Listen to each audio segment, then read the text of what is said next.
Hola, ¿qué tal? Muy buenos días. Bienvenidos a un programa más de Conciencia Curativa Biológica con su amigo doctor José Antonio Galicia González. Tengan un excelente y maravilloso día. El día de hoy estamos transmitiendo desde nuestras oficinas aquí en la ciudad de Puebla. Si usted nos quiere consultar, es la 7 Sur 2506 en la colonia Chulavista, Puebla de Los Ángeles. El teléfono para que usted nos contacte: 01-222-240-7482. El WhatsApp para que usted también nos contacte: 2221 40 06 45. Síganos en las redes sociales, Conciencia Curativa Biológica, y desde luego en www.omradio.com.mx. Y esté atento de nuestros programas, de nuestras transmisiones, que semana a semana le llevamos un tema para que usted se entere de lo que son las 5 leyes biológicas. Nos han pedido que sigamos hablando sobre la neumonía. Vamos a hablar del significativo programa especial biológico y sensato en cuanto se refiere a las vías respiratorias. De acuerdo a la medicina que hemos estudiado, la inflamación de los pulmones causada por ya sea un proceso bacteriano o viral se caracterizará por un proceso inflamatorio con la presencia de fiebre, escalofrío, dolor intenso, que puede afectar a los costados del tórax, dificultad respiratoria, disnea, tos y expectoración. Gracias a los descubrimientos científicos de las 5 leyes biológicas del Dr. Hammer y esta comprensión del por qué y para qué de la enfermedad, sabemos de antemano cómo se comporta nuestra biología y entendemos con certeza el origen completo y desarrollo especial significativo del llamado programa neumonía. Lo primero que tenemos que comprender es la primera ley férrea de la enfermedad, el llamado DHS. Siglas que llevan el nombre de síndrome Dier-Hammer. Síndrome es un grupo de signos y síntomas que caracterizan a una enfermedad. Dick lleva el nombre por su hijo, en el que falleció después de un disparo, y Hammer su apellido. Este DHS es en realidad un choque biológico de alto impacto que golpea a 3 áreas: psique, cerebro y órgano, y que se vive en el más completo aislamiento y que es dramático e inesperado y que no lo compartimos. Golpea estas 3 esferas y genera todo un proceso o un programa que hemos llamado enfermedad. Es decir, nosotros tenemos o mantenemos un equilibrio rítmico durante las 24 horas del día, en las que 12 horas el cerebro predomina un periodo, un proceso de simpaticotonía, y por la noche entramos a un periodo de vagotonía o parasimpaticotonía. Este ciclo circadiano de 24 horas día-noche es un ciclo normotónico, es un ciclo eutónico, eurítmico, y permanece con nosotros en el equilibrio del ser. Cuando cuando aparece este DHS en nuestra vida, se interrumpe todo este equilibrio, y el paciente, mientras dure el conflicto activo, vamos a estar en fase activa de conflicto. ¿Qué conflicto relacionado con los bronquios va a dar neumonía? El conflicto biológico se define como miedo en el territorio, amenaza o invasión o pánico a nuestro territorio. La lateralidad o la situación hormonal tienen que tomarse en cuenta. Este miedo en el territorio puede experimentarse según la percepción del paciente y de diferentes formas. Un conflicto de miedo territorial o sensorial o un conflicto de miedo territorial motor. Y es aquí donde vamos a tener que entender cuáles son las diferentes posibilidades.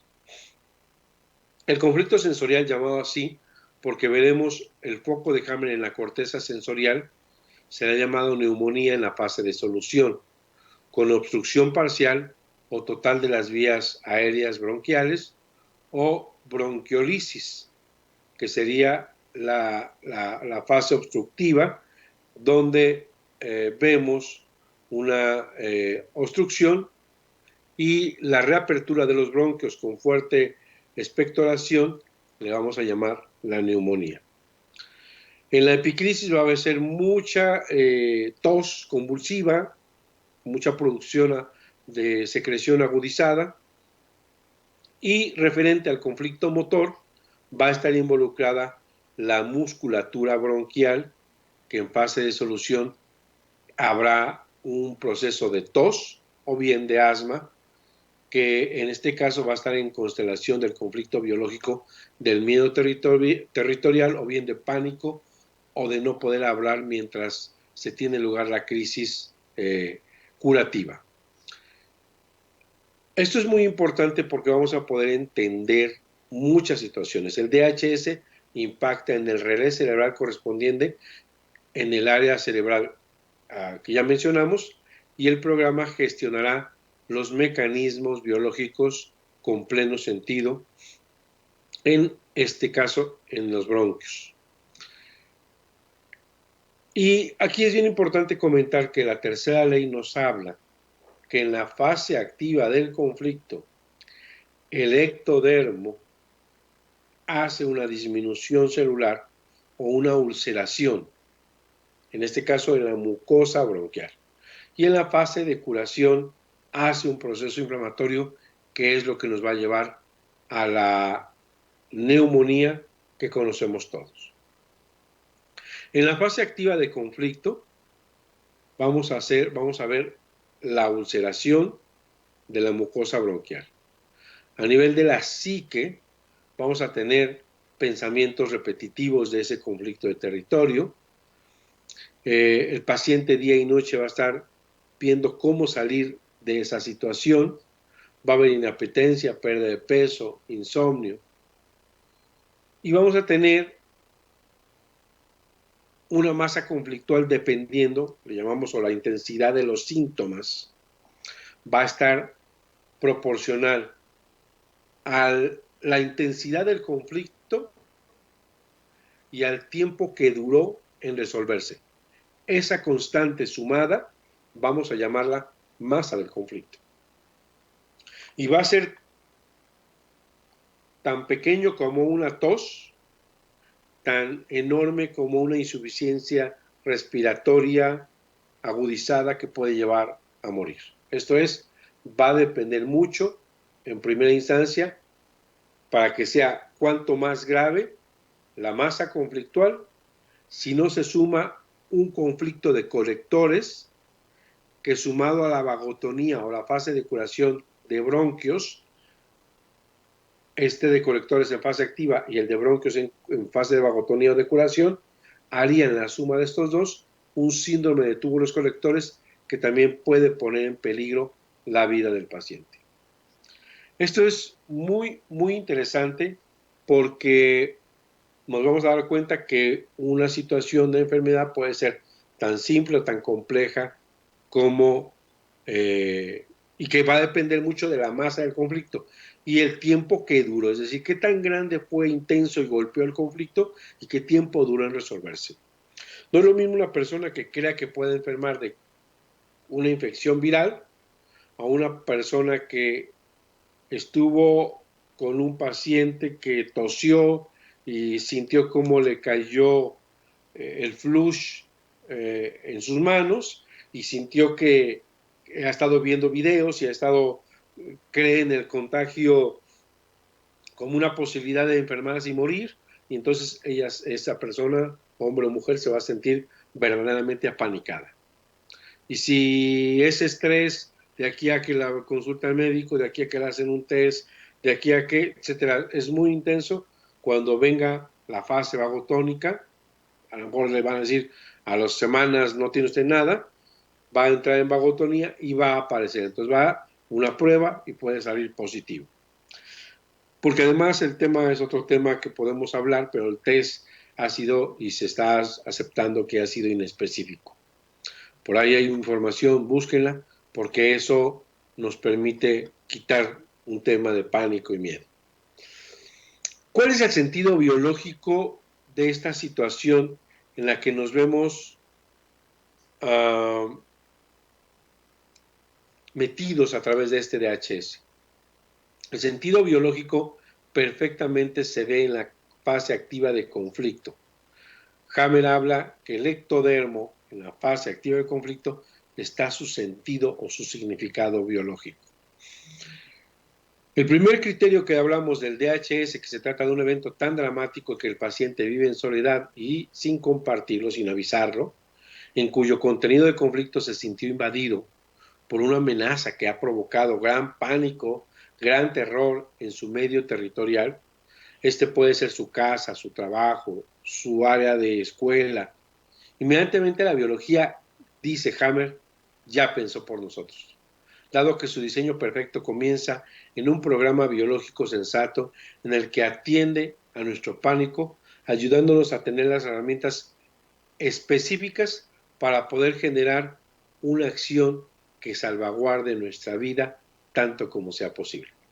En este caso, la ulceración del epitelio de la mucosa bronquial, cuando sentimos esa invasión o esa amenaza a nuestro espacio y territorio, vamos a vernos forzados a perderlo o a compartirlo en contra de nuestra voluntad y que no es grata o puede ser una amenaza esta presencia de compañía, entonces nos vamos a sentir asfixiados, nos va a faltar aire, el miedo nos hace que debamos respirar más profundo y prepararnos para un eventual choque o pelea, o bien huir rápidamente. Para ello requiere un mayor flujo de aire y de oxígeno que necesitamos urgentemente que llegue a nuestros pulmones y que se llene de aire para tener más fuerza y contender con más ferocidad. De ahí de donde cobra sentido la ulceración de la mucosa bronquial.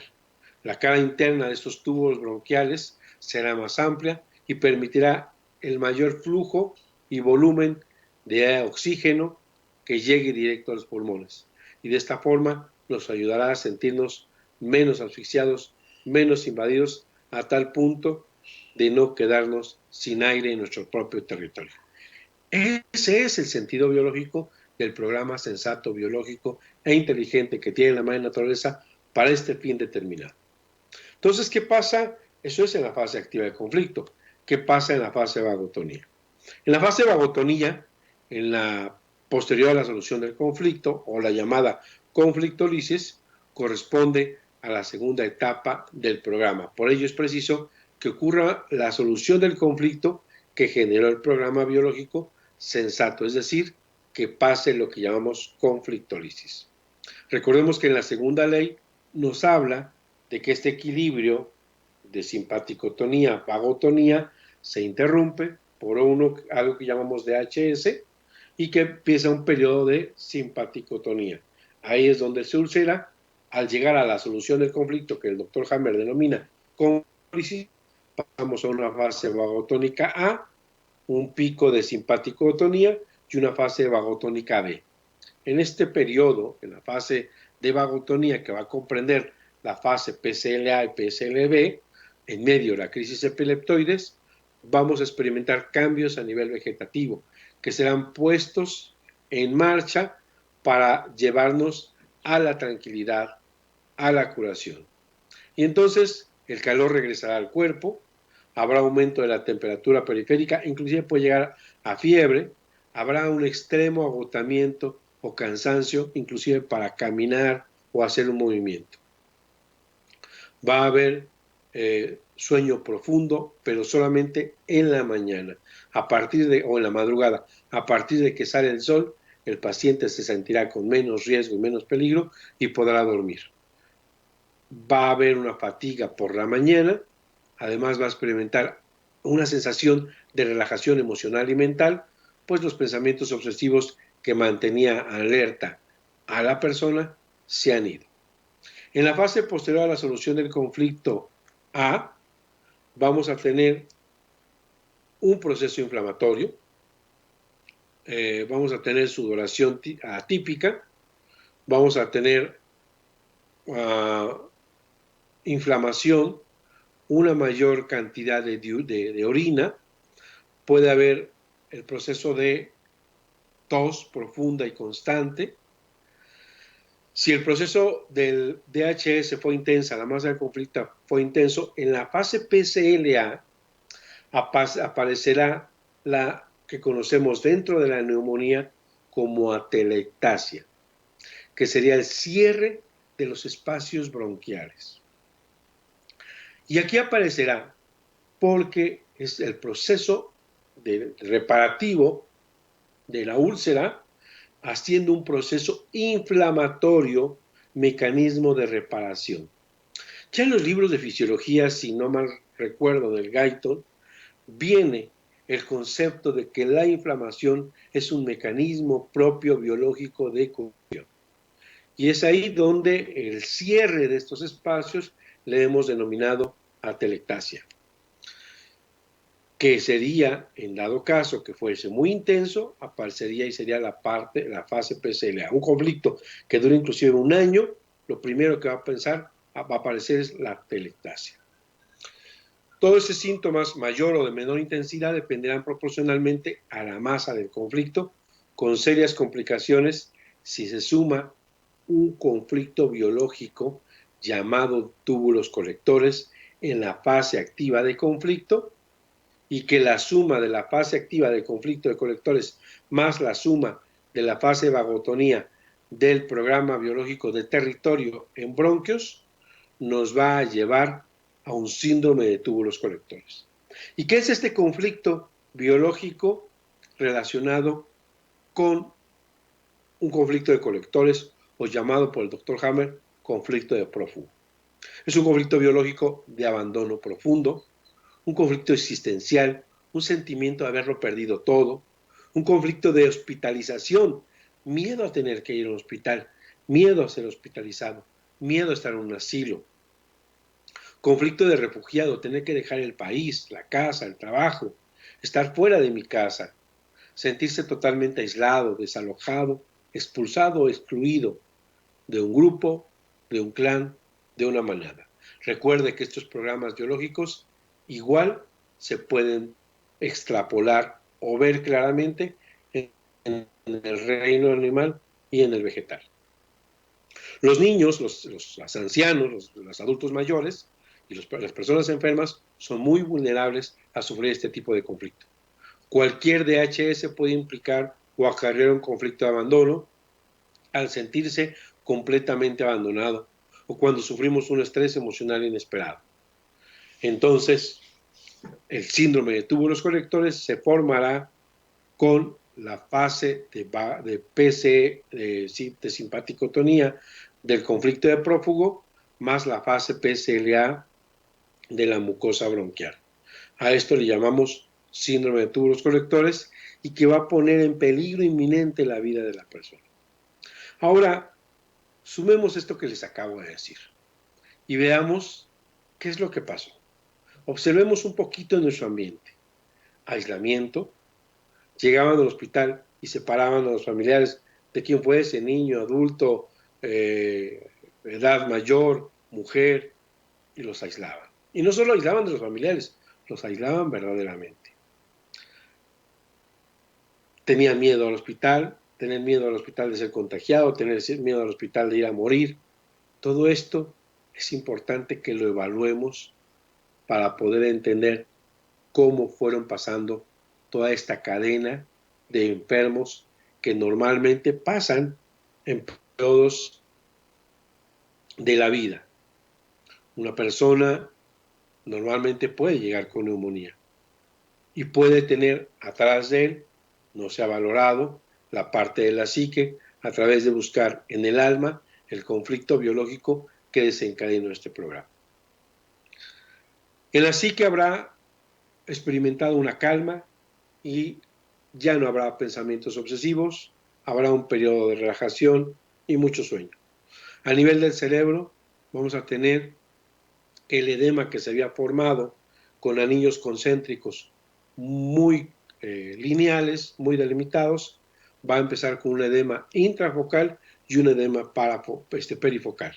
Y vamos a tener que se van perdiendo los anillos y se va a ver una formación oscura, redondeada en esa área del cerebro que corresponde al foco de Hammer.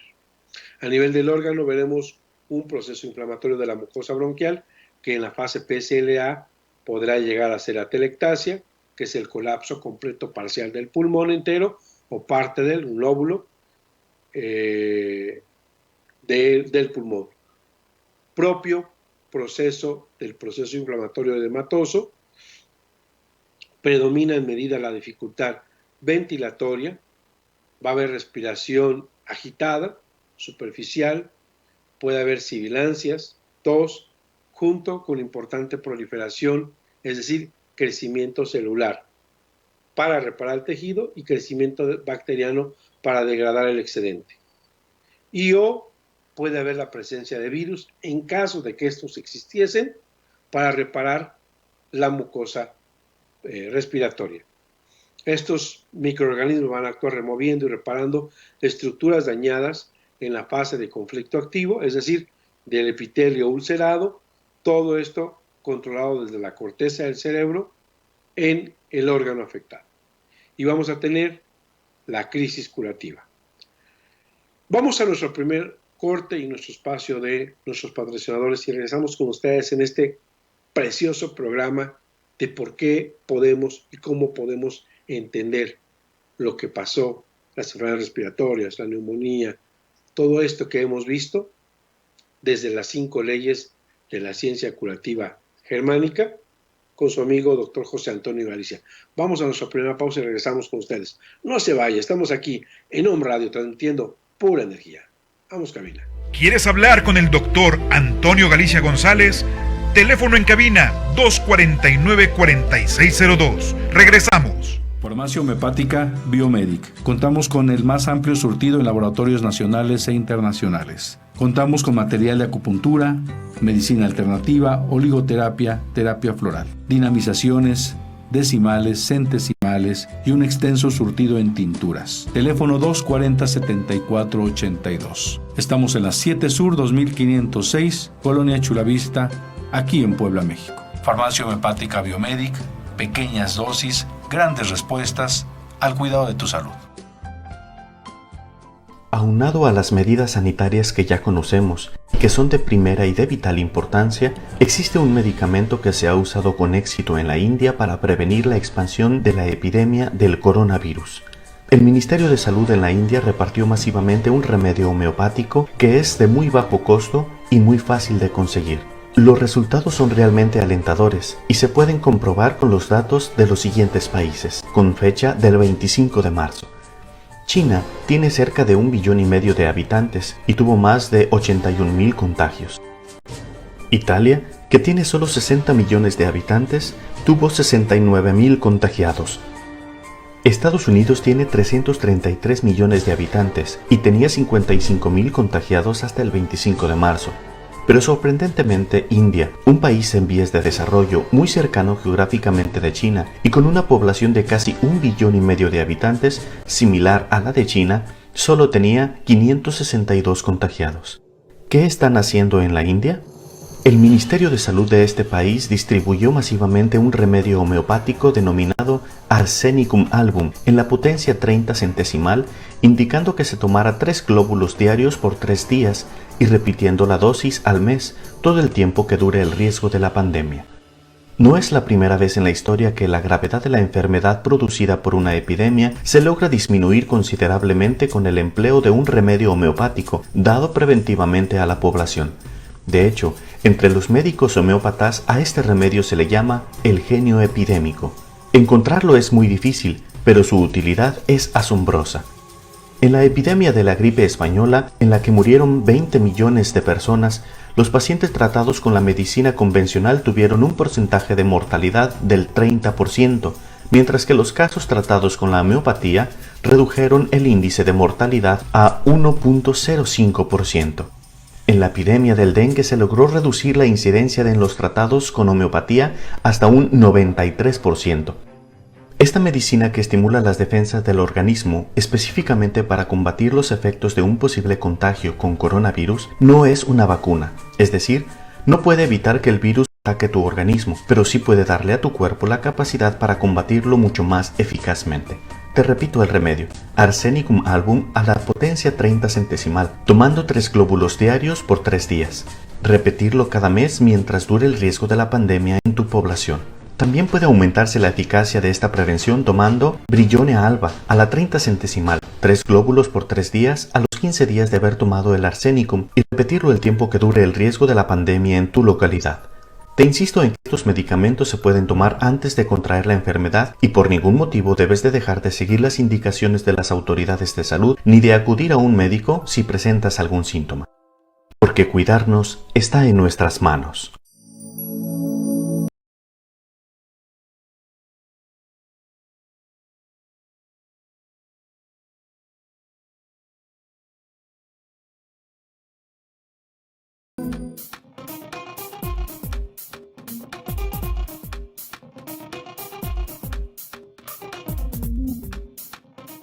Hola, ¿qué tal?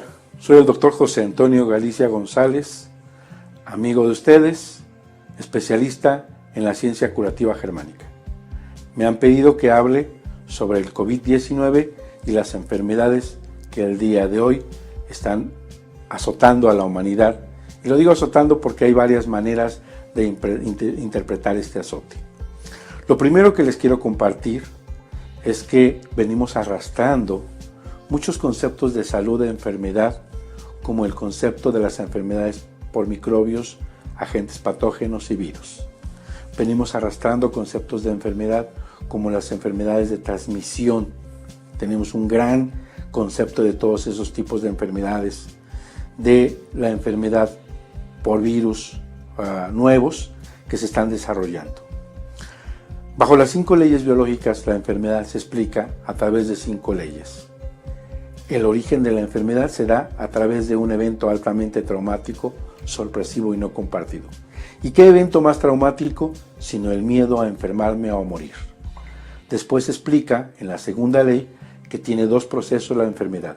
Una en cuando se está el estrés y el miedo, y otra cuando el miedo ya pasó. Y en el tema de las enfermedades de vías respiratorias tenemos a las neumonías. Por conflicto de miedo territorial o miedo a ser invadido mi territorio, la mucosa respiratoria se ulcera. ¿Qué sentido tiene? Que es la 5ª ley. Jalar más aire para combatir este temor de ser amenazado, de ser muerto en mi territorio. Que mi vecino tose, que mi vecino está sin cubrebocas, que mi vecino estornuda, siento que me está amenazando. Va a depender de la intensidad del conflicto que yo viva para que se desarrolle la enfermedad. En la siguiente, cuando uno resuelve ese conflicto, viene una fase reparativa de vagotonía. En la primera fase es inflamatoria, puede haber tos, puede haber secreción. Y en la fase B viene la llamada neumonía. En la fase PCLA aparece la atelectasia. Y en la crisis curativa, las fiebres. Entonces, esto explica. La tercera ley explica que en caso de que existan los virus, porque pone en tela de juicio su descubridor de las 5 leyes, el doctor Richard Herrhammer, la existencia de todos los virus, y en caso de que existan microorganismos como hongos, bacterias, micobacterias y virus, estos no son responsables de la enfermedad y están ahí para degradar tejidos, barrerlos, degradarlos, demolerlos o construir tejido.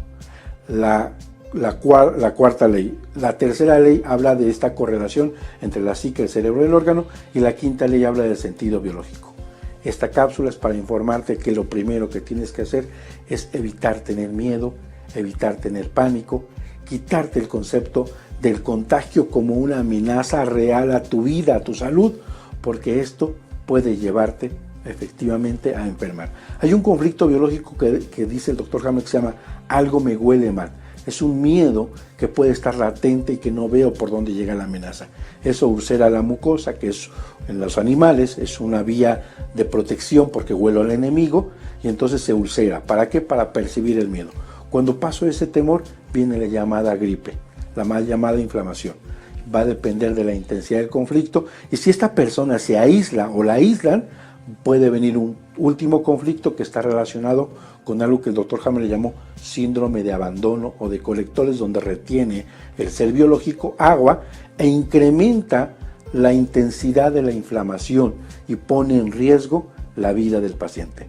Evite tener miedo, evite tener pánico y por favor siga los cuidados que usted crea sin temor alguno de enfermar por contagio. Doctor José Antonio Galicia González, Conciencia Curativa Biológica.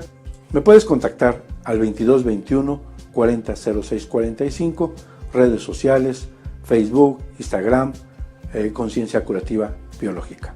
Gracias y hasta la próxima.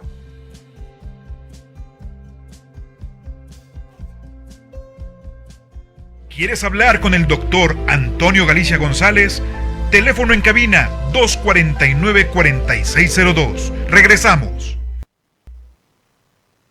Muy bien, pues seguimos aquí con ustedes en su programa Conciencia Curativa Biológica, transmitiendo desde las instalaciones de mi consultorio a través de la emisora número 1 por internet Home Radio. Y empezamos hablando de un tema apasionante, de un tema muy interesante en el que estamos hablando de la neumonía. Usted puede ponerle el nombre que quiera, usted puede ponerle lo que guste. Yo no quiero entrar en detalles, yo le estoy dando la postura de un descubrimiento científico que tuve el grandísimo honor y le mando un abrazo porque acaba de ser su onomástico, fue su cumpleaños el 17 y abrazo de donde quiera que llegue a mi maestro, el doctor Rickeger Hammer, y que gracias a que tuve la oportunidad de conocerlo y conocer su trabajo, su investigación, puedo compartirles hoy como médico este descubrimiento que quita mucho el pánico a la gente, que nos quita el velo de ese miedo, de ese pánico a las enfermedades por transmisión, a las enfermedades virales, a las enfermedades que nos han hecho creer que se transmiten indudablemente a través de contagios. Y esto es, desde las 5 leyes, falso. Estamos hablando de la epicrisis en esta segunda mitad de hora. Y la epicrisis es la fase breve que divide o interrumpe la vagotonía permanente.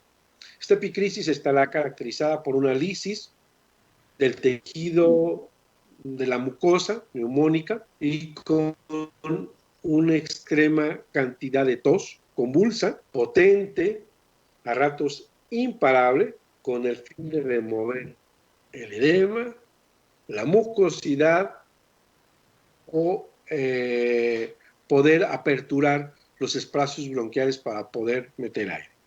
Esta epicrisis puede repetirse las veces que sea necesario para drenar la mucosidad. Hay episodios de tos tan profundos que el paciente siente colapsar, siente perder la razón o perder conocimiento. Recordemos que en ese mismo instante, a nivel del cerebro, vamos a tener un edema cerebral. Y si alguien llega a tener pérdida de la conciencia, un desmayo,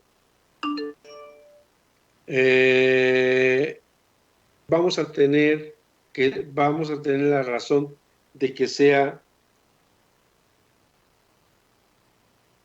por el proceso inflamatorio del cerebro.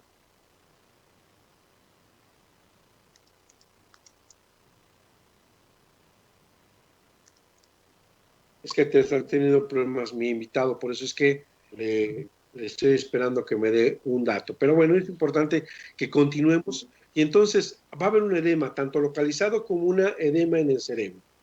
En la fase PCLB, En esta fase de programa especial biológico sensato naturaleza, vamos a ver ahora ya cambios, va a continuar la calma, vamos a tener el cansancio, vamos a tener cuidado aquí porque puede haber recaídas de conflicto. Y entonces podemos entrar otra vez en un nuevo rol. A nivel de cerebro, el cerebro va a estar el edema, que va a reparar o reconstruir la nueva sinapsis para el buen funcionamiento del bronquio, con crecimiento de tejido de la glía, y que puede ser malinterpretado si hay una tomografía con medios de contraste como un tumor cerebral. En el órgano va a estar la reapertura de los bronquios con fuerte tos y expectoración, va a haber inflamación de los pulmones, que se va a caracterizar por la presencia de fiebre alta, de escalofríos, de dolor intenso en el costado, poco a poco el caos que pudo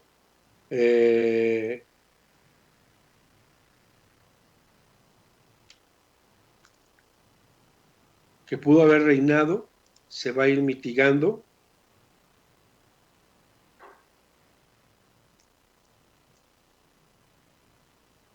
Y va a regresar la calma que se había perdido. En la fase veremos mucosidad y secreción bronquial, tos, ya va a dejar de ser tan compulsiva, sin embargo sigue siendo, puede ser fuerte, pero con el consiguiente propósito de seguir eliminando las flemas. El dolor de cabeza va a disminuir pasando la epicrisis, y la mucosa bronquial va a empezar a reparar totalmente y a regresar a la normotonía en la cual debió haber llegado. Recordemos que la epicrisis es la división de la fase vagotónica a la fase vagotónica B. ¿Y cómo saber que estamos ahí? También el doctor Hammer le llamó fase diurética. Y es que el organismo, el cerebro, dice el doctor Hammer, esta epicrisis, esta crisis de la A a la B, dice que le ha llevado millones de años poder deshacerse de ese edema y pasar a la normalidad. Es decir, que la epicrisis, ya sea inclusive con convulsión, con temblor, con movimiento tónico-clónico, con inflamación cerebral, con cefalea, va a buscar exprimir el edema del cerebro y del órgano para poder pasar a un periodo mucho más tranquilo. Y entonces, ¿qué vamos a ver? Un aumento en la diuresis. Y encontrar que se presenta la crisis curativa, la crisis epiléptica o la crisis epileptoide.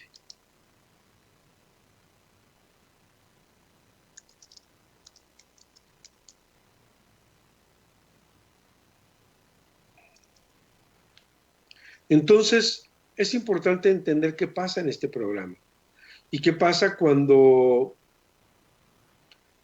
nos damos cuenta que todo esto tiene una coherencia brutal. Que lo que estamos viviendo es un programa relacionado con nuestro espacio territorial, con un tema relacionado al trabajo. Estamos perdiendo el trabajo por esta situación de encierro. Hay gente que se está despidiendo, porque podemos decir que los patrones son malas personas, pero ellos también están parando la empresa y no van a tener ingresos para 1, 2, 10, 100, 500 mil empleados.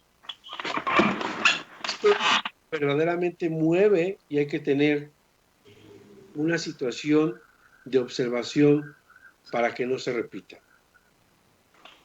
Es muy importante entender este tipo de conflicto biológico como la situación del territorio se da a todos los niveles. se da a nivel de el trabajo, de la casa, de tu ambiente familiar, de tu ambiente social, de que nos están metiendo la idea de que el que estornuda, el que tose, el que nos toca la mano, el que nos abraza, el que nos da un beso, nos puede hacer un contagio inminente y que está peligrando mi vida, mi salud, que nos están aislando social, emocional, mental, familiarmente, y que es importante que podamos ver todo esto para poder encontrar la solución.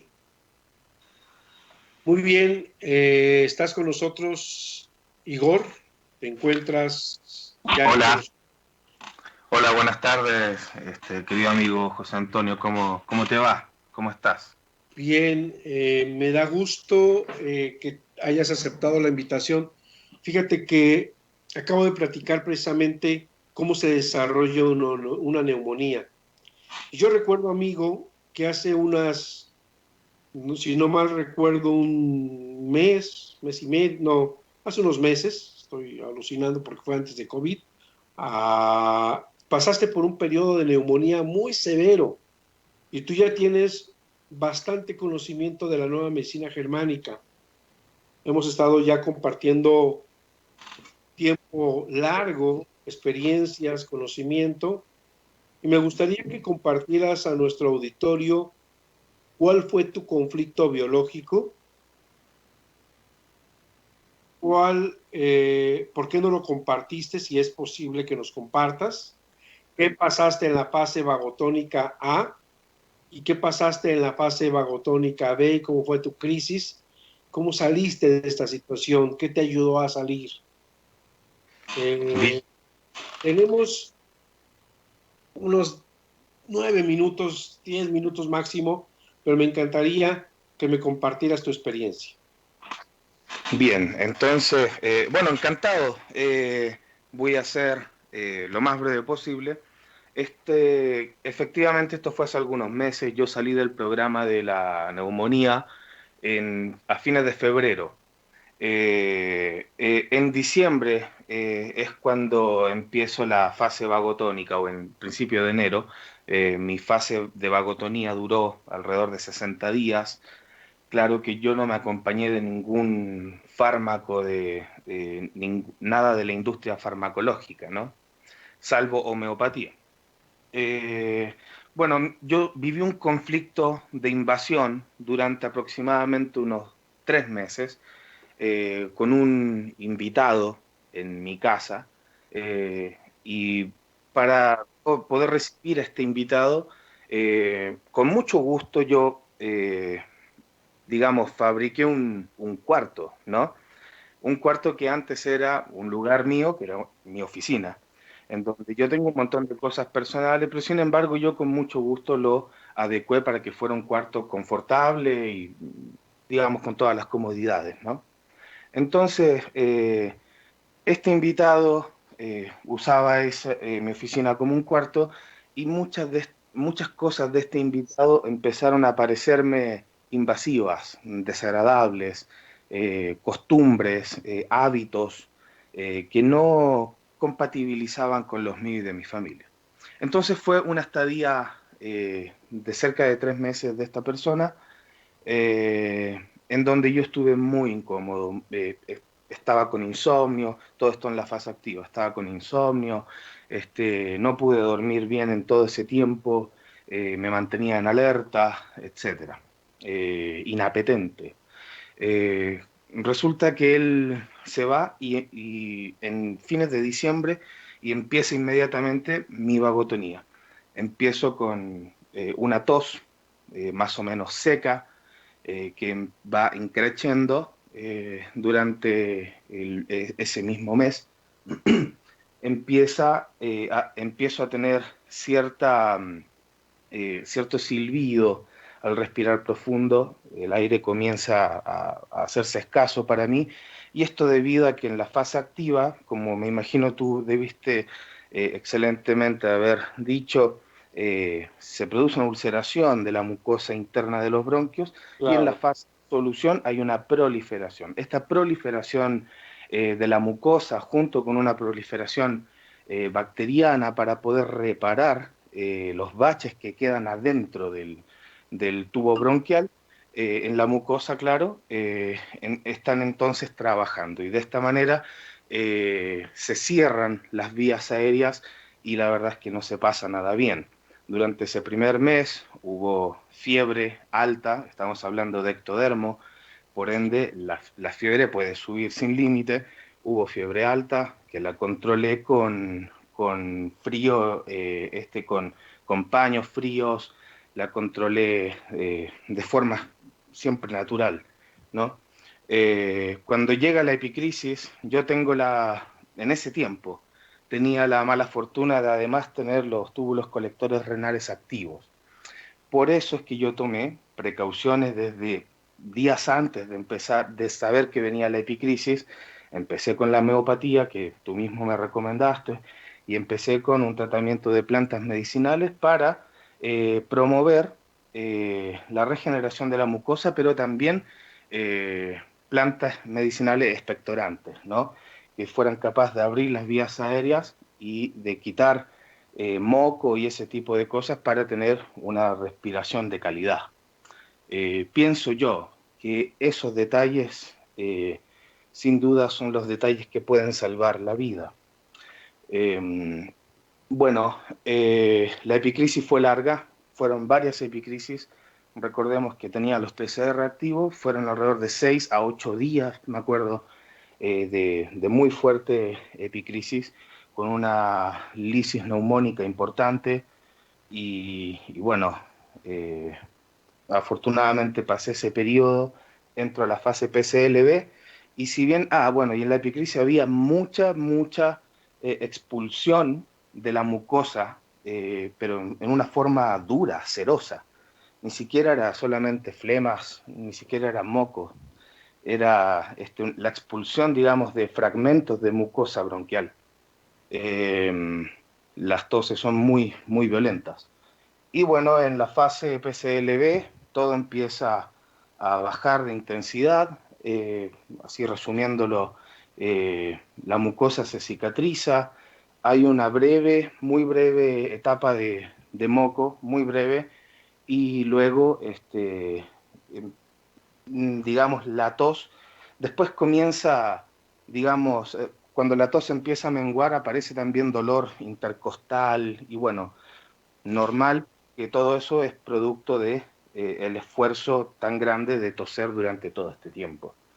Hasta que finalmente la tos se va, la fiebre ya no vuelve y bueno, finalmente se cierra el, el programa.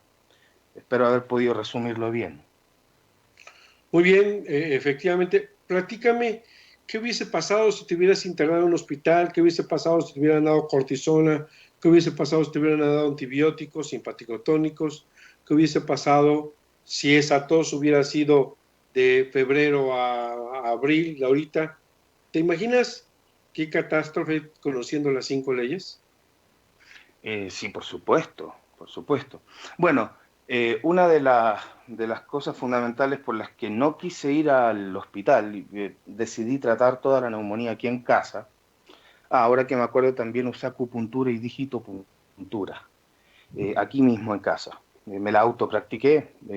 ¿Te acuerdas que estuvimos compartiendo algo de literatura también al respecto? Bueno, Así. la cosa es que, y que fue muy efectiva. La cosa es que en ese tiempo, cuando yo estaba en epicrisis, esto fue entre enero y febrero, aquí ya había alerta del COVID. Entonces, por ningún motivo, porque aquí este país empezó a poner en alerta en diciembre, cuando esto recién estalló, en China. Aquí ya se hablaba del tema. Entonces, por ningún motivo me iba a ir a meter al hospital A porque, la cueva del lobo. claro, no me iba a meter allá. Yo sabía exactamente por qué. Yo estaba en ese proceso, sufriendo ese proceso. Tenía todo el conocimiento al respecto y en qué fase estaba y todo lo demás, y incluso sabía cómo se iba a desarrollar el programa. No me iba a meter allá para que me digan, no, porque usted tiene una infección respiratoria, ¿no? Y se tiene que quedar internado. En ese tiempo a la gente la dejaban internada, así que no, por ningún motivo iba a ir. Si hubiese ido, me hubiesen internado, me hubiesen puesto antibióticos y de esa manera yo me hubiese quedado sin ninguna forma de poder solucionar el conflicto biológicamente. Si me ponen los antibióticos, si me internan y me quitan mis microorganismos, me quitan mis bacterias, no hubiese podido yo reparar la totalidad del tubo bronquial, de la mucosa del tubo bronquial y quedar en óptimas condiciones como ahora. Yo recuperé, la verdad, toda mi capacidad de respiración, mi capacidad, también recuperé mi voz, eso fue con el tiempo, ¿no? Porque claramente el programa genera un daño importante por el esfuerzo de la tos. Se dañan también otras estructuras.